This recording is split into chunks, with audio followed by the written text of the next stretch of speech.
Mga ka-A to Z, kumusta naman ang inyong ref pagkatapos ng Pasko? Puno pa ba ng mga tirang handa sa Noche Buena?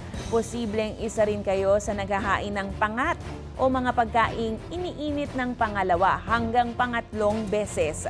Pero hanggang ilang beses nga ba pwedeng initin ang tirang pagkain para matiyak na ligtas pa rin ito? Alamin sa balitang A to Z ni Ace Cruz.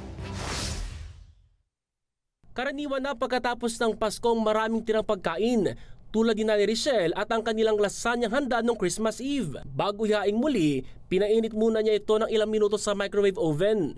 Kasi para yung iwas tayo sa bakterya, tapos hindi masisira yung katawan natin, yung tiyan natin. Kasi importante sa atin, malinis yung kinakain natin. Dahil sa kaliwat ka ng handaan ngayong holiday, ang tawag sa tirang mga pagkain, pangat. Dahil iniinit ng pangalawa, maging pangatlong ulit hanggang maubos.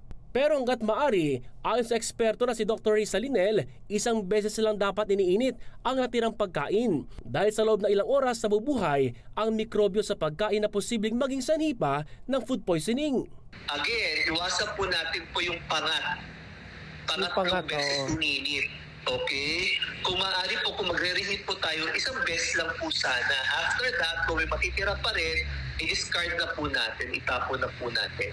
Kung hindi anya maiwasan, dapat siguruhin kumukulo o talagang nainit ng mabuti ang pagkain. Kinakailangan almost like near boiling point. Kailangan talaga as in kumukulo pa rin, kinakailangan matindi like more than 70 degrees centigrade ang pag-reheat ng pagkain. Within 2 hours, kailangan maubos, kailangan makain. Kasi para maiwasan po natin po yung tinatawag nating food poisoning. Paalala pa ng eksperto, siguruhing malinis at tuyo ang storage container ng mga tirang pagkain. Ihiwalay ang mga luto ng potahe sa mga hilaw na pagkain. Oras namang makaramdam ng pananakit ng tiyan at makaranas ng diarrhea o pagsusuka, tiyaking huwag madidehydrate. Importante po, mailabas po natin yun lahat. Kailangan lang po palitan po yung nawawalan tubig.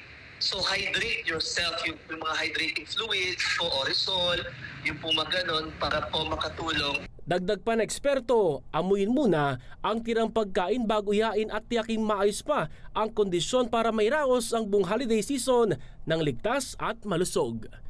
Para sa Balitang A to Z, Ace Cruz.